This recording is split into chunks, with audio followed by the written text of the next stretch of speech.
Broadcasting from the business capital of the world, this is the Podcast Business News Network. So I want to ask you a couple of questions and think about this. Does this resonate with you? Do you feel kind of stuck? You wonder, how long has this been going on in my life? How did I get this way? Is things ever going to change? Things are good potentially, but inside there's more for you, whether that's in relationships, your work, whatever it might be. Maybe it's time for therapy and the right kind of therapist. Fortunately, there's a much more open view of therapy now than there was, back in the day where people would look at somebody and say, "Oh, you're going to a therapist. Wow, what's going on there?" Now it's like, wow, it's like talking to a friend. Got a great one for you. And he helps couples navigate marriage and relationships, individuals as well. It's great to have him here. Yonah Fenton joins us on the program. How are you today? I'm doing well. Thank you so much. Yeah, thanks for having me on. Good to have you here. What do you hear mostly from people that they're dealing with today? Is it a lot of anxiety? Is it depression? What's the overwhelming thing that you find that most people have challenges with? Yeah, no, that's a really good question. I think it certainly depends on the situation, or it's certainly situational in that sense. There's a lot of anxiety going on. That's probably in general with the individual clients I serve. Depression, a lot of stage of life challenges that people go through, a lot of relationship issues I Mhm. see. And again, it really depends on who I'm working with, right? Whether it be a adult male or a couple or adolescent. Let's focus on relationships, couples. Yes. We'll go in all directions here, individuals after that. But when it comes to the relationship, is it mostly the cliche what people say, communication? You have to communicate better. Is that really the thing? I think it is the thing, but I think that comes with a little asterisk or a caveat, and that is that what does that mean? Um, right? Communication at the end of the day is the way we connect with one another, and if we're not communicating, that means we're not connecting. And yeah, is Mm. communication the problem? Yes. So if, let's say there's an affair or something, you could boil that down to a communication problem, right? We're not communicating in a way that we feel connected in our relationship. If we're just having a hard time getting along, we're fighting about little things. Again, that's a communication problem. So yes, I do think it is still boils down to communication, but I think that communication has to be taken in a broader sense, which really means a way to connect with one another. Why is it that in a partnership, marriage, couples, whatever that relationship is, why does it change years later? It was good in the beginning, and now it's not so good anymore. What goes on there? Yeah, Steve, that's a great question too. I think we change. We evolve as human beings. We evolve as individuals throughout our lives. We evolve as a couple, Mm. and we're not the same person necessarily. Uh, you know, hopefully not the same person 10, 20 years down the road we were when we first got married. And I think in an ideal relationship, 10, 20 years down the road, you're looking at your relationship and saying, this is way better than it was when we first started. Might have had the same fireworks, but I feel so much closer and so much more connected, going back to that word, and so Mm. much more free. I think oftentimes in the beginning of a relationship, we're very dancing around, we should not try not to upset one another, try not to trigger one another. And it's great, right? We have a lot of fun, but we're also not really being ourselves. Yeah. I think the more we grow up, the more we grow into ourselves, the more we grow into our relationship, the more open we can be with one another. I think it's very true. Like we Yeah, we have a mask on, a lot of times in the relationship. There's a song by Billy Joel. I play music on the radio, have since I was a kid, literally, yeah, still do. And music downloads. And what you just said, there's a song called The Stranger by Billy Joel. huh? And basically it's that. Like we put a mask on, you come home, you don't even know who this person is because you have a mask on. Um, do you feel this is what I've heard, and like you said, that things change, Hmm. that we reevaluate our lives basically every 5 years. We take a look, so what's going on here? Relationships, jobs, and everything. And then they have that thing called the 7 year itch. Mm. And then if you add 2 years onto that, that's the time it takes you to take action if you're going to. And that's where you get that 7 year itch or you change the relationship. Gotta tell you, I don't try to read into it, but I've looked at every relationship I've been in, and every 7 years there was a pinnacle point. So Yeah. I don't know if that's true, but what are your thoughts in terms of that every 5 years we reevaluate, basically every five we reevaluate our lives? Yeah, no, that's actually a really interesting point. I just was working with someone recently and she actually brought that up. She said she's noticed that she only stays at jobs for 5 years at a time. Wow. And she'll like and she just realized that it's always 5 years for some reason. Hmm. That's interesting, and I think I've also, yeah, I think there is something to that 5 year mark, right? We've finally kind of settled in. The excitement is kind of over. Yeah. Now we're kind of that like, do we really want this? Do we really like it? Right? Are we reevaluating ourselves? Yeah. I think there is something to that actually, Steve. And I heard that years ago, and I didn't process it until I thought about it, in Yeah. my life situations. Um, Another question on the couple situation. Do you feel, Yonah, that a lot of times, then we talk, we call it baggage. We bring baggage into the relationship. I always heard that, and I never, yeah, you understand, you have a, failed relationship here. It's still in your emotional backpack, if you will. Then you brought it into a new relationship. You can't get rid of it. It's part of your Mhm. life. But when I look deeper into it in my journey, I realized that the baggage is also what you're carrying even from your childhood, which dictates the way you act today. So with those partnerships, those relationships, those couples, the communication is key, sure. But do you feel that it's things that we didn't resolve from our childhood, we're bringing into the relationship, both sides, and it works, and then it doesn't work? Does that have a bearing on what's going on?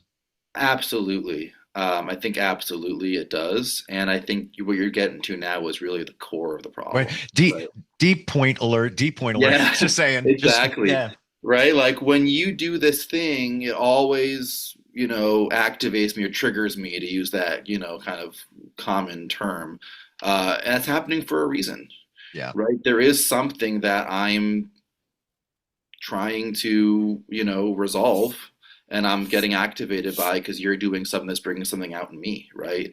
And I think that in the work with couples, that's really where it turns, right? If Yeah. I'm snapping at you and saying it's your fault that I feel a certain way, Mm. then that is a classic example of where a couple starts struggling. And then you're going to come back to me at one of two ways, right? You're going to fight back in all likelihood, or you're just going to retreat and say, "Oh, I'm going to shut down and step out," right? Yes. Well, and the sooner a couple realizes that I'm reacting that way, not, I mean, yes, because of what you did, but more because of my own history and what you're bringing up for me at this moment, the more we can make that present, that's really what the conversations can start being about and how we can start connecting on a deeper level. So, yes, I think marriages, families are really a place where we can't avoid it, right? We're gonna get activated by stuff that came up in our childhood, and Yeah.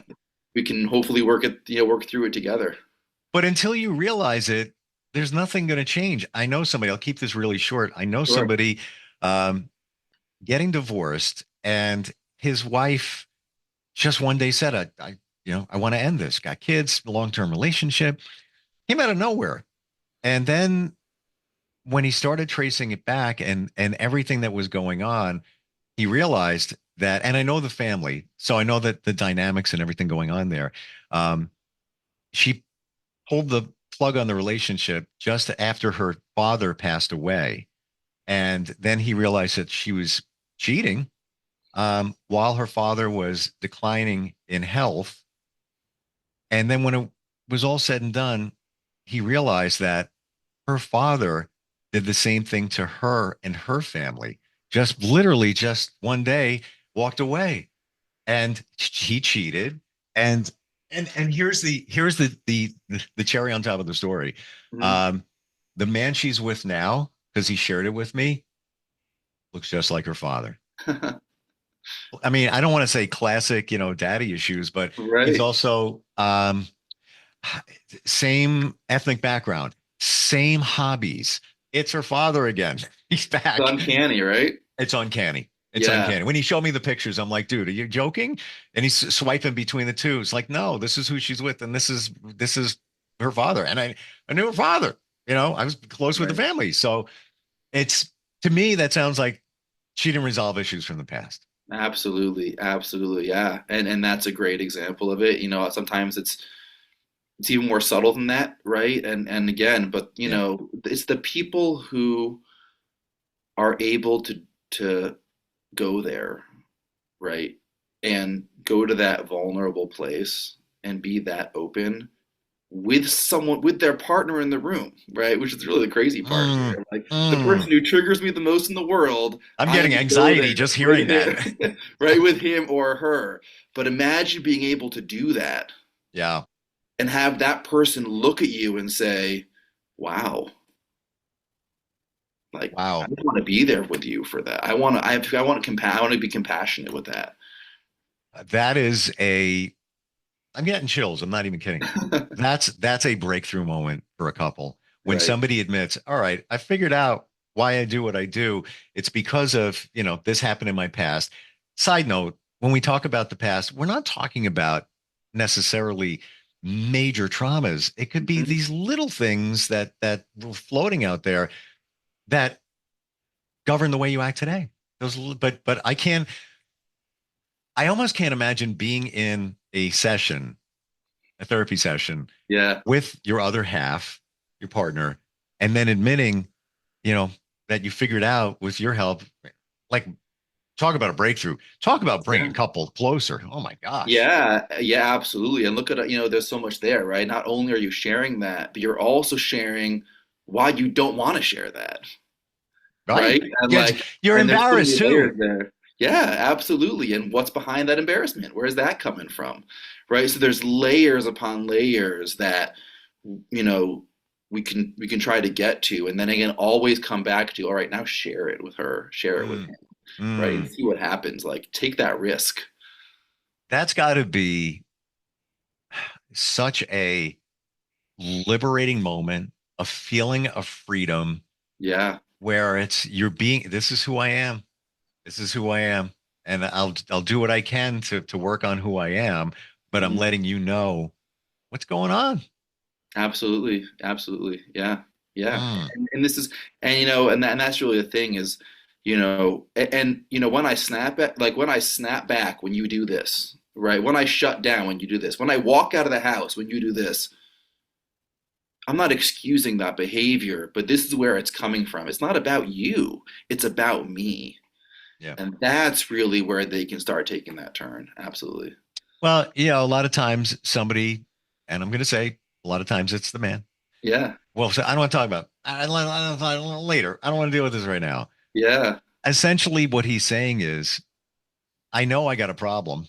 I don't want to talk about it. Hmm. Or I haven't figured out what it is, but I know there's things in me and I haven't figured out what they are, but I don't want to share them with you because I haven't figured it out myself. So how can I verbalize it if I don't even know what it is in my mind? Yeah, Uh, but exactly. once you figure it out, you must have a lot of those breakthrough moments, aha moments when you work with people. Yeah, yeah, it's great. It's such a powerful experience. I mean, there's just like these natural, someone is opening up in a way they've never opened up in their lives in a lot of way, oftentimes, right? Especially men, right? There we don't talk about certain things. Like we don't talk about it. Like we're conditioned that way. Yeah. Oh, yeah. And all of a sudden, and then when we've tried in our relationship we weren't successful because you were probably doing it the wrong way, right? Because we were trying to say we're feeling a certain way, and we're showing that by walking out of the room instead of saying how we're feeling, right? So to have that success, and when a couple can connect, I mean, there's like this is physical response. I mean, like tears start coming out, and it's like you can feel it in the room. It's like palpable. Yeah. It's, Yeah, and men are conditioned not to center on men, and I'm not giving excuses here, but yeah, how do we grow up? How do we grow up? Parents say, hey, act like a man. Big right, boys don't cry. Yeah, man up. Absolutely. All right, so let me hide everything I'm feeling because I'm not supposed to. Um, I joined a men's group about 6 months ago on a Hmm. whim. Never thought I ever would. Um, we share a lot, and there was, a retreat that we went on, and I'm not going to get into the details of it, but on the third day, we are encouraged to collectively express grief. Wow. You have no idea. We'll never forget it. Hmm. Um, dark room. That's all I'm going to say. And everybody supported each other. But what a freeing situation to let it all out because it was like, something ready to explode. And that's Hmm. what it was like. That's Yeah. what it was like. But men need to do that. And again, not to center on men, but Right. how did Right. this happen for you? How did you have an interest in the mind? Yeah. Well, great question. For one thing, my parents were both. My mother is a doctor. She's a psychiatrist for Hmm. probably almost 50 years now. So I mean, she was getting in the field when most women still weren't even physicians, and not that certainly weren't the stereotype what people think it is to grow up with a psychiatrist as a mother, but she did. She was aware of just the stuff going on, right? That's not necessarily explicit, and it was always an interest of mine. Um, Growing up, I went to school. I am Jewish. I went to Jewish schools and studied, um, the Torah in depth, and there's a lot of philosophy and a lot of just really human stuff in all of Hmm. that, and that was a big focus of my study. And frankly, it's the stuff that really spoke to me, and I think there's a combination of that um, in Yeah. there, and then Yeah. as I got older. I kind of had this meandering route to where I am now, um, which is I find that something a lot of people relate to as well that I work with, right? It wasn't like I kind of knew what I wanted. I was interested in this, but I didn't know I wanted to do this professionally. And I think just throughout life, I went, I had an or, I went to school, I went to yeshiva, it's called, and then um, I got a rabbinic ordination, right? I worked as a chaplain in prisons for a short while. Like I really was in this field. I became a teacher, and then I was like, okay, what next? What now? I think it's time to revisit that. And then I really got into this world of psychotherapy, and I got my master's and opened a practice. So where I got here. Wow. Yeah, I'm not Jewish. I have lots of friends yeah, who are.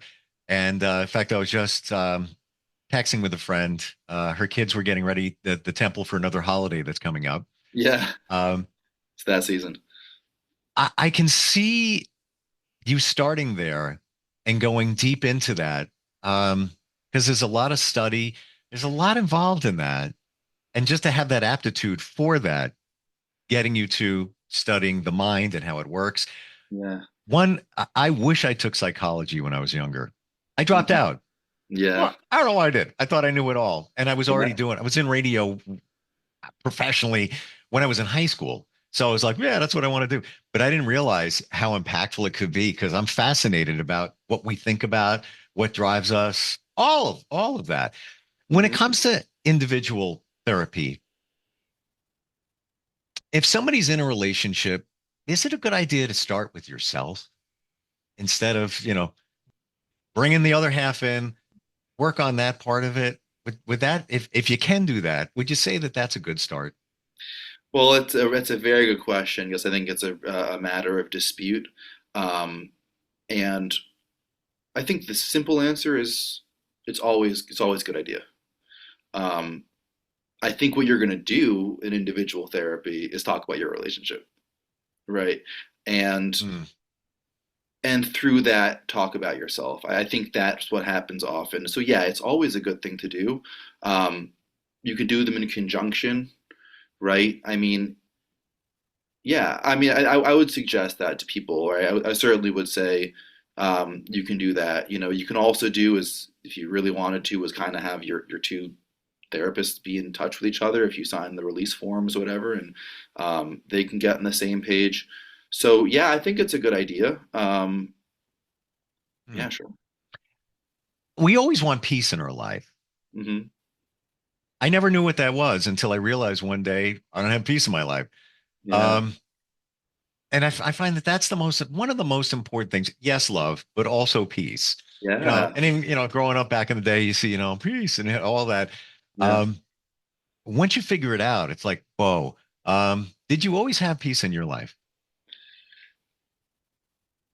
No, I don't think so. No, I don't think so. And I think it's really been a journey, Mm, like it is. I for most people, I mean, I didn't have strife in my life, if that's what you mean.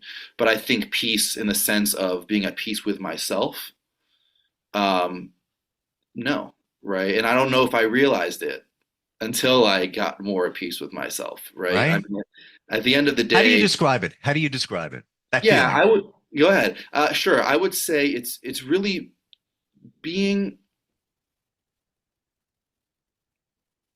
not being controlled by the things that hold you back, right? And uh, and not being resistant to change. I think that to me is what peace means, right? So if I have certain insecurities that hold me back from doing certain things, right? Mm, I walk into a room and I just assume no one likes me, right? Well, that just exists in my head. I'm not at right. peace. Right. I'm supposed to be enjoying this party and I'm not, right? If I'm have my job and I'm not settled and like for some reason I can't ever feel settled, I don't think I'm at peace, but that's all existing inside of me. And the You more I have can, the more I can deal with that and get to what that's really about, and then be open to changing it, yeah, then you can be much more at peace. sort of like a quiet calm, Yes, absolutely. and then, I mentioned love, the highest vibration possible, but that's the love for yourself. Like Hmm. you just talked about, walking into a room and, people, you think they're judging you. That doesn't happen when you have love of yourself. And it's Right. not like ego, like, look at me, I'm walking into a room. Hey, check me out. No, Yeah. it's just, I'm good. I'm good. It's all good. Um, Yeah. but Exactly. Yeah, exactly. And part of that means being okay with the parts of yourself that you're not okay with. right. Right. And like that's part of who I am, and that's okay. Yeah. Yeah. I can say that for me and most, you don't find it unless you work with somebody like yourself. Because that was turning point in other modalities, hypnotherapy, whatever works for you. Hmm. It's got to start with somebody else to bounce it off of and to realize what's going on and what your goals are too. Yona, how does somebody find you? And can you work with anybody anywhere virtually? So I'm pretty flexible virtually. I am located physically in New Haven, Connecticut. So I'm mostly, focused on Connecticut. Um, you can find me either at my website, which is www.meaningfullifect.com. I do offer free consultations, and you'll see a button right there on the first page, and you can click that, book a consultation. We can get started that way. You can also always reach out to me just directly by phone, and that's at 203-871-1383. So those are really the two best ways to reach me. Your secret weapon, in my opinion, after Yes. meeting you today, is you are so genuine and so clear, very understandable. Like a lot of times, many of us, like, I don't know, I want to talk to a therapist, going to go too Yeah. deep. This is like just like it's like talking to a friend. It's it's blank and awesome. It really Thank is. you, Steve. I Yeah, appreciate that. very Yeah, genuine. appreciate that. Yeah, great having you on here today. And Yeah, I think we covered a lot in a very short period of time. yeah, that was great. Yeah, Great questions. Good conversation. yeah, appreciate it. Thanks again. Be well. You too. We'll be right back. Are you looking for even more of the podcasts and hosts that you love? The Podcast Business News Network is proud to announce that you now have even more ways to listen live. Check out the MyTuner Radio, online radio box, and Simple Radio apps on iOS and Android, or find us online. Search for Business News Network on mytuner-radio.com, or search Podcast Business News Network on streama.com and onlineradiobox.com/US. Take your podcast on the go and don't miss a minute of the action.